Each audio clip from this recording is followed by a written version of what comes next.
जय माँ आदिशक्ति, जय माँ जगत जननी, जय माँ जगदम्बा। प्रिय मित्रों, आप सभी को नमन करते हुए आप सभी का अभिनंदन करता हूँ। मित्रों, आज आप सभी की सेवा में मैं उपस्थित हूँ माता मनसा देवी के संपूर्ण साधना व्याख्यान को लेकर के।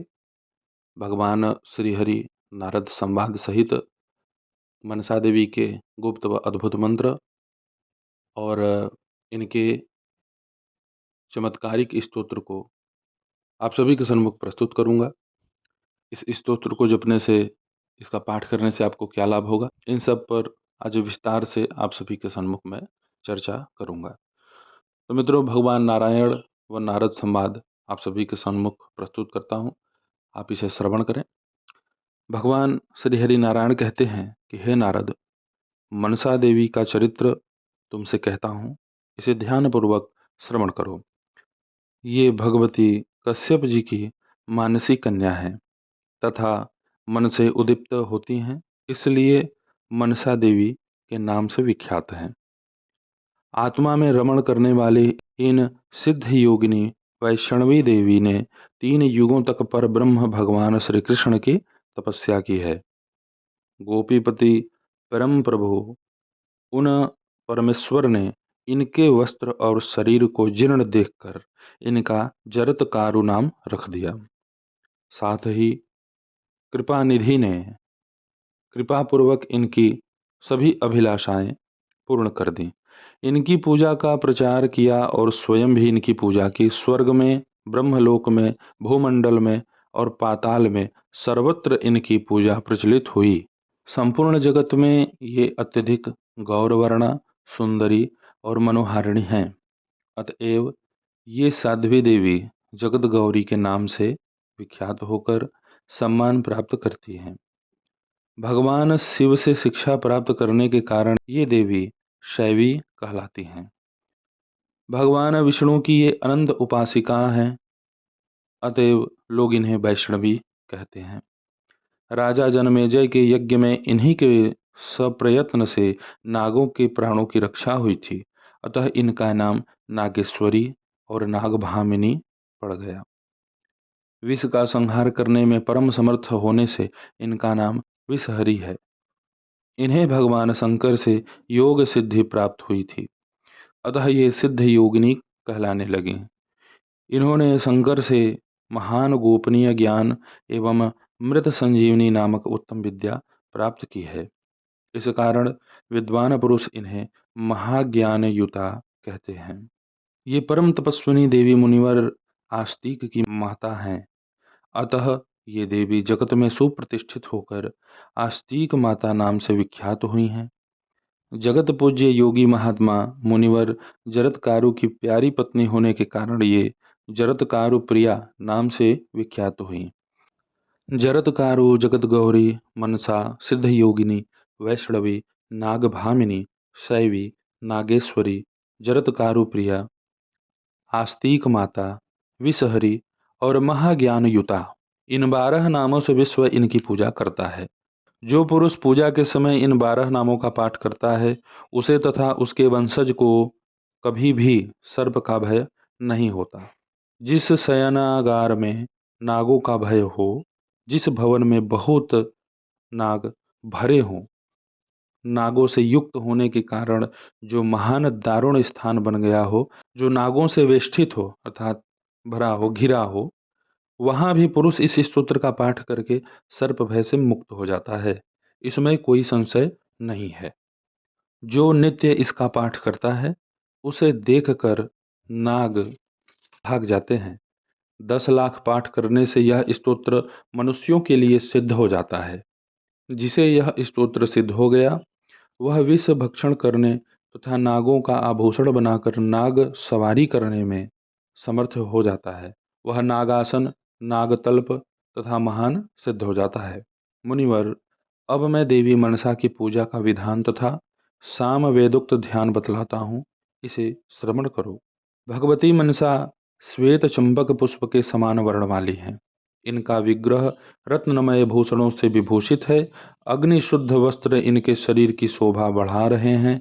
इन्होंने सर्पों का यज्ञोपवीत धारण कर रखा है। महान ज्ञान से संपन्न होने के कारण सुप्रसिद्ध ज्ञानियों में भी ये प्रमुख मानी जाती हैं। सिद्ध पुरुषों की अधिष्ठात्री देवी हैं, सिद्धि प्रदान करने वाली तथा सिद्धा हैं। मैं इन भगवती मनसा की उपासना करता हूँ।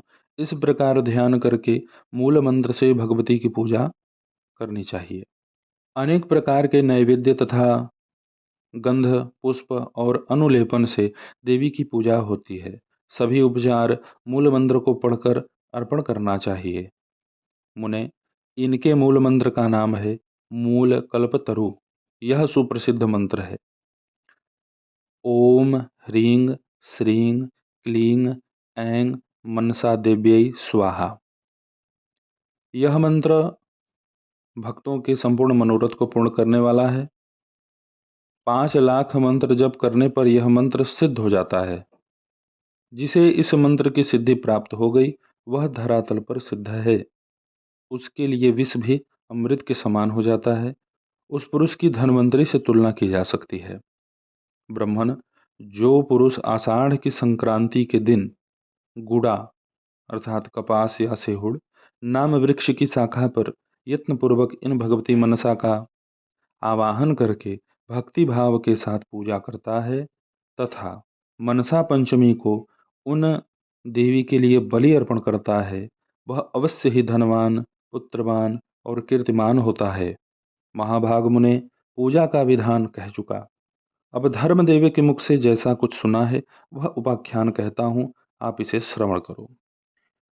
प्राचीन समय की बात है। भूमंडल के सभी मानव नागों से भयभीत आक्रांत हो गए थे। नाग जिन्हें काट खाते वे जीवित नहीं बचते थे। यह देखकर सुनकर कश्यप जी भी भयभीत हो गए। अतः ब्रह्मा जी के अनुरोध से उन्होंने सर्प भय निवारक मंत्रों की रचना की। ब्रह्मा जी के उपदेश से वेद बीज के अनुसार मंत्रों की रचना हुई। साथ ही ब्रह्मा जी ने अपने मन से उत्पन्न करके इन देवी को इस मंत्र की अधिष्ठात्री देवी बना दिया। तपस्या तथा मन से प्रकट होने के कारण ये देवी मनसा नाम से विश्वविख्यात हुई। कुमारी अवस्था में ही ये भगवान शंकर के धाम चली गईं। कैलाश में पहुंचकर इन्होंने भक्ति पूर्वक भगवान चंद्रशेखर की पूजा करके उनकी स्तुति की। मुनि कुमारी मनसा ने देवताओं के वर्ष के 1000 वर्षों तक भगवान शंकर की उपासना की। तदंतर भगवान आशुतोष इन पर प्रसन्न हो गए। भगवान शंकर ने प्रसन्न होकर इन्हें महान ज्ञान प्रदान किया, सामवेद का अध्ययन कराया और भगवान श्री कृष्ण के कल्प वृक्ष अष्टाक्षर मंत्र का इन्हें उपदेश भी दिया। वह मंत्र इस प्रकार है। श्रीं ह्रीं क्लीं कृष्णाय नमः। भगवान शंकर की कृपा से जब मुनि कुमारी मनसा को उक्त मंत्र के साथ त्रैलोक्य मंगल नामक कवच, पूजन का क्रम, सर्वमान्य स्तवन, भुवन पावन ध्यान, सर्वसम्मत वेदोक्त पुरस्चरण का नियम तथा मृत्युंजय ज्ञान प्राप्त हो गया, तब वह साध्वी उनसे आज्ञा ले पुष्कर क्षेत्र में तपस्या करने के लिए चली गई। वहां जाकर उसने परब्रह्म भगवान श्री कृष्ण की 3 युगों तक उपासना की। इसके बाद उसे तपस्या में सिद्धि प्राप्त हुई। भगवान श्री कृष्ण ने सामने प्रकट होकर उसे दर्शन दिए। उस समय कृपानिधि श्री कृष्ण ने उस कृशांगी बाला पर अपनी कृपा की दृष्टि डाली। उन्होंने उसका दूसरों से पूजन कराया और स्वयं भी उसकी पूजा की। साथ ही वर प्रदान किया, हे देवी, तुम जगत में पूजा प्राप्त करो। इस प्रकार कल्याणी मनसा को वर प्रदान करके भगवान श्री कृष्ण वहीं अंतर ध्यान हो गए। इस तरह मनसा देवी की सर्वप्रथम भगवान श्री कृष्ण ने पूजा की। तत्पश्चात शंकर, कश्यप, देवता, मुनि, मनु, नाग एवं मानव आदि से त्रिलोकी में श्रेष्ठ व्रत का पालन करने वाली यह देवी सुपूजित हुई। फिर कश्यप जी ने जरत्कारु मुनि के साथ इसका विवाह संपन्न किया। जरत्कारु मुनि एक दिन पुष्कर क्षेत्र में बटवृक्ष के नीचे देवी जरत्कारु की जांघ पर लेट गए और उन्हें नींद आ गई। इतने में सायंकाल होने को आया। सूर्य नारायण अस्ताचल को जाने लगे। देवी मनसा परम साध्वी एवं पतिव्रता थी। उसने मन में विचार किया, द्विजों के लिए नित्य सायंकाल संध्या करने का विधान है। यदि मेरे पति सोए रह जाते हैं तो इन्हें पाप लग जाएगा। क्योंकि ऐसा नियम है कि जो प्रातः और सायंकाल की संध्या ठीक समय पर नहीं करता, वह अपवित्र होकर पाप का भागी होता है। यूं विचार करके उस परम सुंदरी मनसा ने पति को जगा दिया। मुनिवर जरदकारु जगने पर क्रोध से भर गए। मुनि ने कहा, साध्वी, मैं सुखपूर्वक सो रहा था, तुमने मेरी निद्रा क्यों भंग कर दी? जो स्त्री अपने स्वामी का अपकार करती है, उसके व्रत, तपस्या, उपवास और दान आदि सभी सत्कर्म व्यर्थ हो जाते हैं। स्वामी का अप्रिय करने वाली स्त्री किसी भी सत्कर्म का फल नहीं प्राप्त कर सकती। जिसने अपने पति की पूजा की, उससे मानो स्वयं भगवान श्री कृष्ण सुपूजित हो गए। पतिव्रताओं के व्रत के लिए स्वयं भगवान श्री हरि पति के रूप में विराजमान रहते हैं। संपूर्ण दान, यज्ञ, तीर्थ सेवन, व्रत, तप, उपवास, धर्म, सत्य और देव पूजन, ये सब के सब स्वामी की सेवा की 16वीं कला की तुलना भी नहीं कर सकते। जो स्त्री भारतवर्ष जैसे पुण्य क्षेत्र में पति की सेवा करती है, वह अपने स्वामी के साथ वैकुंठ में जाकर श्रीहरि के चरणों में शरण पाती है। साध्वी, जो असत्कुल में उत्पन्न स्त्री अपने स्वामी के प्रति प्रतिकूल आचरण करती तथा उसके प्रति कटु वचन बोलती है, वह कुंभिपाक नरक में सूर्य और चंद्रमा की आयु पर्यंत वास करती है। तदंतर चांडाल के घर में उसका जन्म होता है और पति एवं पुत्र के सुख से वह वंचित रहती है। यूं कहकर वे चुप हो गए। तब साध्वी मनसा भय से कांपने लगी। उसने पतिदेव से कहा, उत्तम व्रत का पालन करने वाले महाभाग, आपकी संध्योपासना का लोप न हो जाए, इसी भय से मैंने आपको जगा दिया। यह मेरा दोष अवश्य है। इस प्रकार कहकर देवी मनसा भक्तिपूर्वक अपने स्वामी जरदकारु मुनि के चरण कमलों में पड़ गई। उस समय रोष के आवेश में आकर मुनि सूर्य को भी शाप देने के लिए उद्यत हो गए। नारद उन्हें देखकर स्वयं भगवान सूर्य संध्या देवी को साथ लेकर वहां आए और भयभीत होकर विनयपूर्वक मुनि जरत्कारु से सम्यक प्रकार से यथार्थ बात कहने लगे। भगवान सूर्य ने कहा, हे मुने, आप परम शक्तिशाली ब्राह्मण हैं। संध्या का समय देखकर धर्मलोप हो जाने के भय से इस साध्वी ने आपको जगा दिया।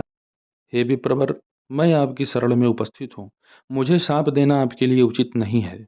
ब्राह्मणों का हृदय सदा नवनीत के समान कोमल होता है। ब्राह्मण चाहें तो पुनः सृष्टि कर सकते हैं। इनसे बढ़कर तेजस्वी दूसरा कोई है नहीं। ब्रह्म ज्योति ब्राह्मण के द्वारा निरंतर सनातन भगवान श्री कृष्ण की आराधना होती है। सूर्य के वचन सुनकर विप्रवर जरत्कारु प्रसन्न हुए। उनसे आशीर्वाद लेकर सूर्य अपने स्थान को चले गए। प्रतिज्ञा की रक्षा के लिए उन ब्राह्मण देवता ने देवी मनसा का त्याग कर दिया। उस समय देवी की शोक की सीमा नहीं रही। दुख के कारण उनका हृदय क्षुब्ध हो उठा था। वे रो रही थीं। उस विपत्ति के अवसर पर भय से व्याकुल होकर उन देवी ने अपने गुरुदेव शंकर, इष्ट देवता ब्रह्मा और श्री हरि तथा जन्मदाता कश्यप जी का स्मरण किया। देवी मनसा के चिंतन करने पर तुरंत गोपीश भगवान श्री कृष्ण, शंकर, ब्रह्मा और कश्यप मुनि वहां प्रकट हो गए। प्रकृति से परे निर्गुण पर ब्रह्म भगवान श्री कृष्ण मुनिवर जरत्कारु के अभिष्ट देवता थे। उनके दर्शन पाकर परम भक्ति के साथ मुनि बार बार प्रणाम करके उनकी स्तुति करने लगे। फिर भगवान शंकर, ब्रह्मा और कश्यप को भी नमस्कार किया। यूं पूछा, महाभाग देवताओं, आप लोगों का यहाँ कैसे पधारना हुआ? मुनिवर जरत्कारु की बात सुनकर ब्रह्मा जी ने समयोचित बातें कहीं। भगवान श्री कृष्ण के चरण कमलों को प्रणाम करके उन्होंने मुनि को उत्तर दिया, हे मुने, तुम्हारी यह धर्म पत्नी मनसा परम साध्वी एवं धर्म में आस्था रखने वाली है। यदि तुम इसे त्यागना चाहते हो तो पहले इसको किसी संतान की जननी बना दो, जिससे यह अपने धर्म का पालन कर सके। संतान हो जाने के पश्चात स्त्री को त्यागा जा सकता है। जो पुरुष पुत्रोत्पत्ति कराए बिना ही प्रिय पत्नी का त्याग कर देता है, उसका पुण्य चलनी से बह जाने वाले जल की भांति साथ छोड़ देता है। हे नारद, ब्रह्मा जी की बात सुनकर मुनिवर जरत्कारु ने मंत्र पढ़कर योग बल का सहारा ले देवी मनसा की नाभि का स्पर्श कर दिया और उससे कहा, मन से इस गर्भ से तुम्हें पुत्र होगा। वह पुत्र जितेंद्रिय, पुरुषों में श्रेष्ठ, धार्मिक, ब्रह्मज्ञानी, तेजस्वी, तपस्वी, यशस्वी, गुणी, देवताओं, ज्ञानियों और योगियों में प्रमुख, विष्णु भक्त तथा अपने कुल का उद्धारक होगा। ऐसे सुयोग्य पुत्र के उत्पन्न होने मात्र से पितर आनंद में भरकर नाचने लगते हैं। जो पतिव्रत धर्म का पालन करती है, प्रिय बोलती है और सुशीला है, वह प्रिया है। जो धर्म में श्रद्धा रखती है, पुत्र उत्पन्न करती है तथा कुल की रक्षा करती है, उसी को कुलीन स्त्री कहते हैं। जो भगवान श्रीहरि के प्रति भक्ति उत्पन्न करता एवं अभीष्ट सुख देने में तत्पर रहता है, वही बंधु है। यदि भगवान श्रीहरि के मार्ग का प्रदर्शक हो तो उस बंधु को पिता भी कह सकते हैं। वही गर्भधारिणी स्त्री कहलाती है, जो ज्ञानोपदेश द्वारा संतान को गर्भवास में मुक्त कर दे। वही गर्भधारिणी स्त्री कहलाती है, जो ज्ञानोपदेश द्वारा संतान को गर्भवास से मुक्त कर दे। दया रूपा भगिनी उसको कहते हैं, जिसकी कृपा से प्राणी यमराज के भय से मुक्त हो जाए। भगवान विष्णु के मंत्र को प्रदान करने वाला गुरु वही है, जो भगवान श्रीहरि में भक्ति उत्पन्न करा दे। ज्ञानदाता गुरु उसी को कहते हैं, जिसकी कृपा से भगवान श्री कृष्ण के चिंतन की योग्यता प्राप्त हो जाए। क्योंकि ब्रह्म पर्यंत चराचर संपूर्ण विश्व उत्पन्न होता और नष्ट हो जाता है, वेद अथवा यज्ञ से कुछ सार तत्व निकलता है, वह यही है कि भगवान श्रीहरि का सेवन किया जाए। यही तत्वों का भी तत्व है।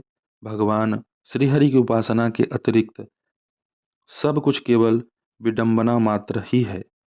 मैंने तुम्हें यथार्थ ज्ञानोपदेश कर दिया, क्योंकि स्वामी भी वही कहलाता है जो ज्ञान प्रदान करे।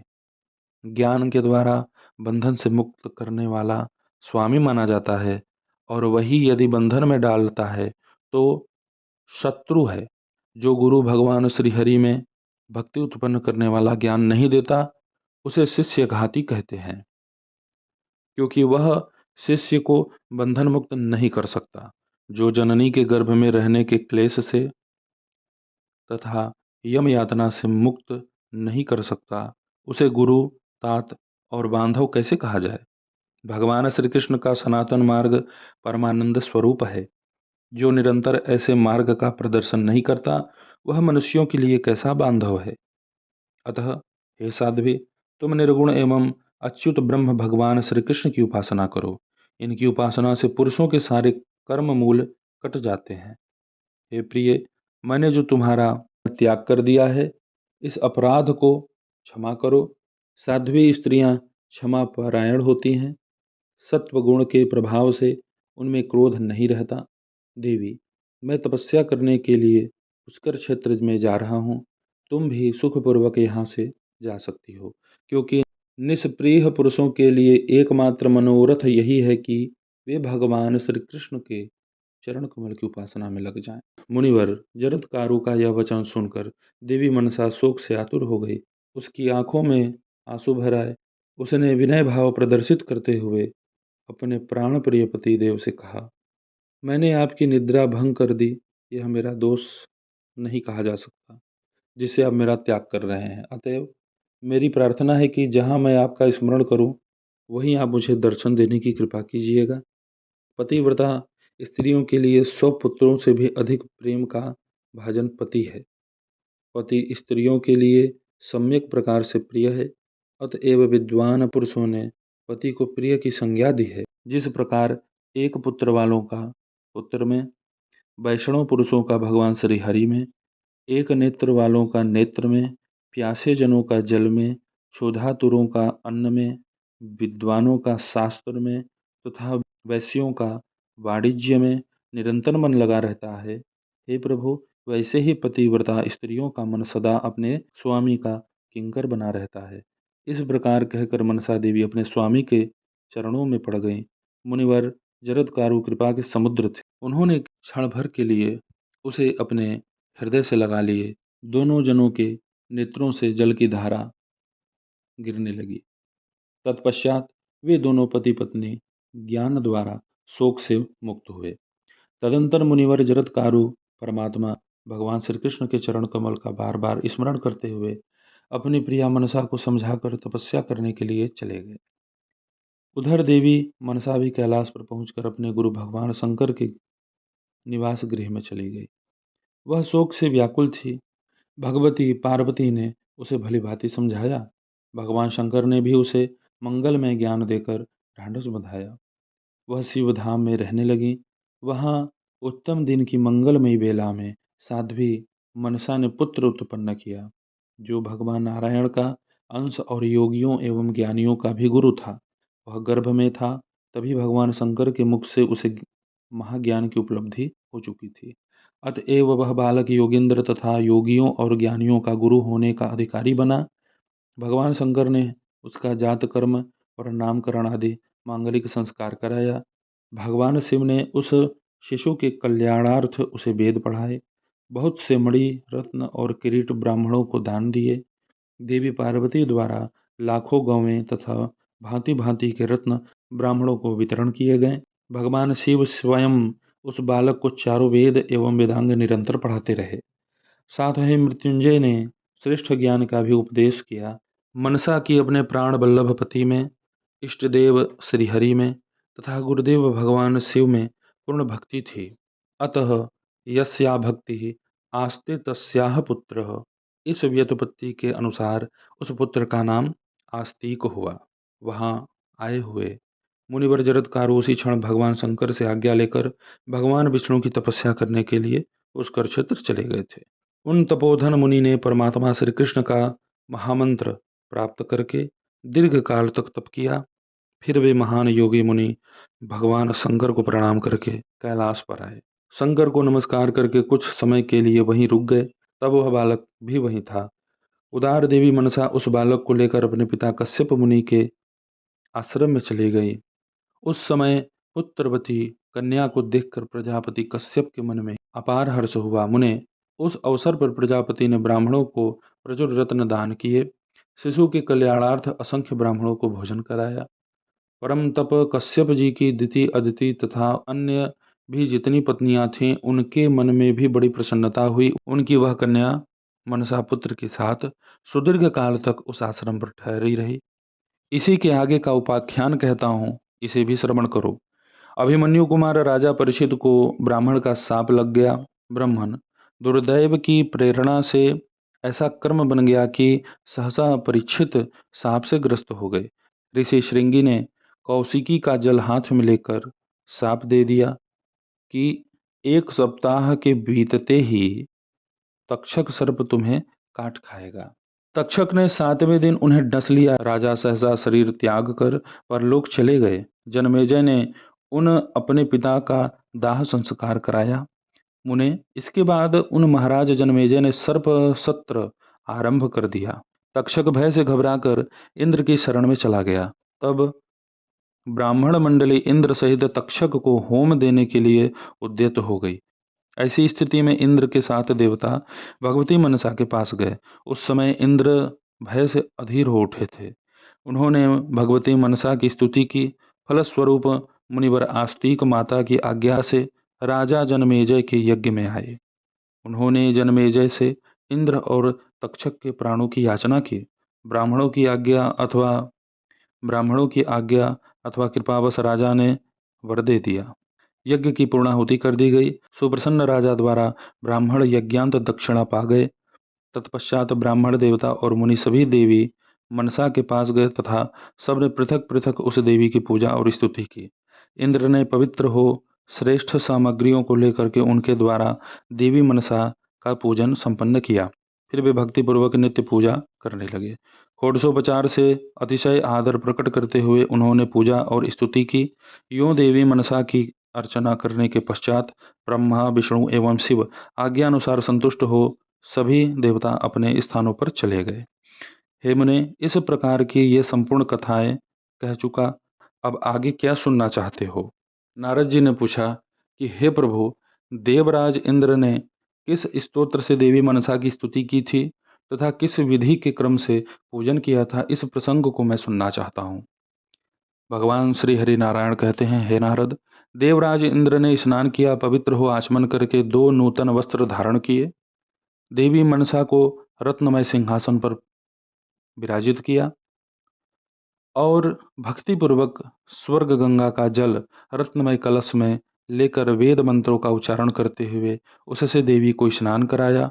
विशुद्ध दो मनोहर अग्नि शुद्ध वस्त्र पहनने के लिए अर्पण किए।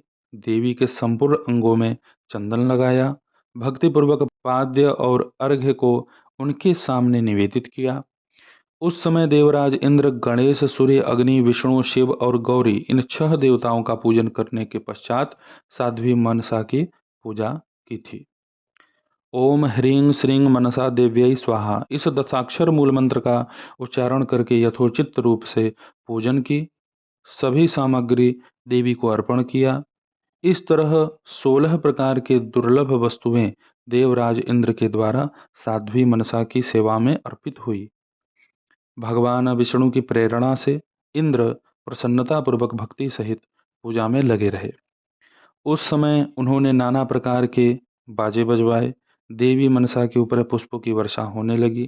तदंतर ब्रह्मा, विष्णु और शिव की आज्ञा से पुलकित शरीर होकर नेत्रों में अश्रु भरे हुए इंद्र ने देवी मनसा की स्तुति की थी।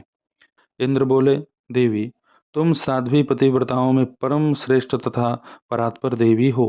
इस समय मैं तुम्हारी स्तुति करना चाहता हूँ, किंतु यह महत्वपूर्ण कार्य मेरी शक्ति के बाहर है। देवी प्रकृति वेदों में स्तोत्रों का लक्षण यह बताया गया कि स्तुत्य के स्वभाव का प्रतिपादन किया जाए, परंतु सुव्रते मैं तुम्हारे स्वभाव का वर्णन करने में असमर्थ हूँ। तुम शुद्ध सत्व स्वरूपा हो।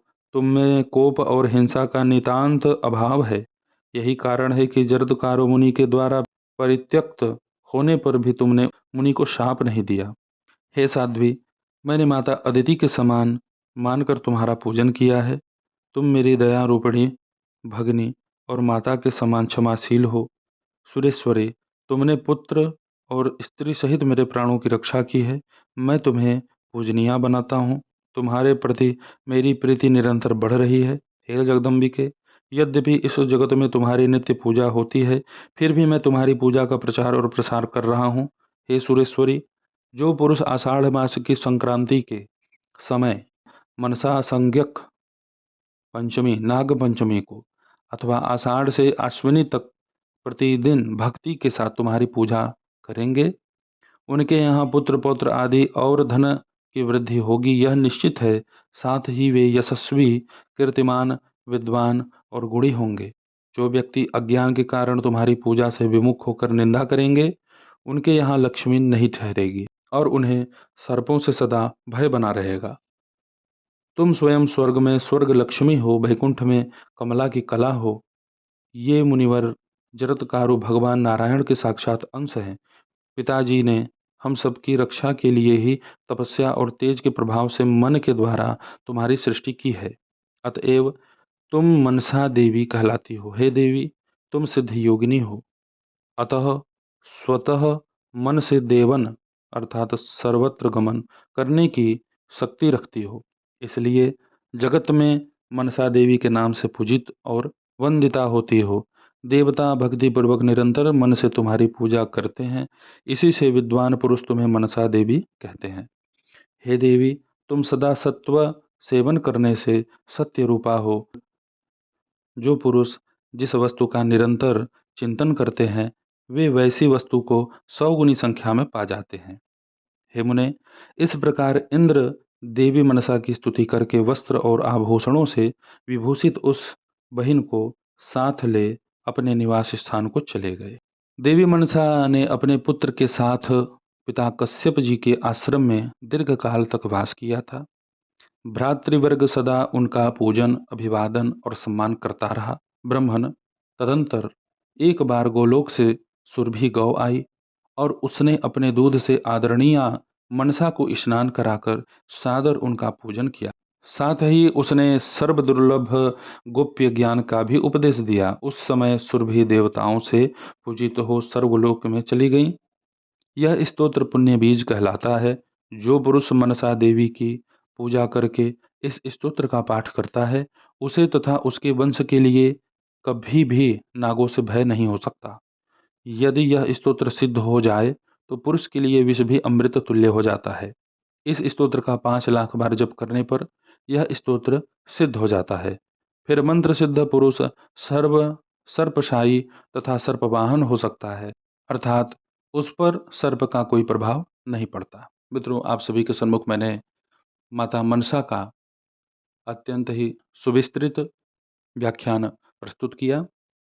अब आप सभी के सन्मुख मैं संस्कृत में इनके मूल स्तोत्र को यहाँ प्रकाशित करता हूँ और डिस्क्रिप्शन में मैं इनके इन गुप्त मंत्र सहित इस स्तोत्र को प्रकाशित करूँगा, जिससे आप लोगों को इसका पाठ माता मनसा देवी की साधना आराधना करने में आसानी हो सके।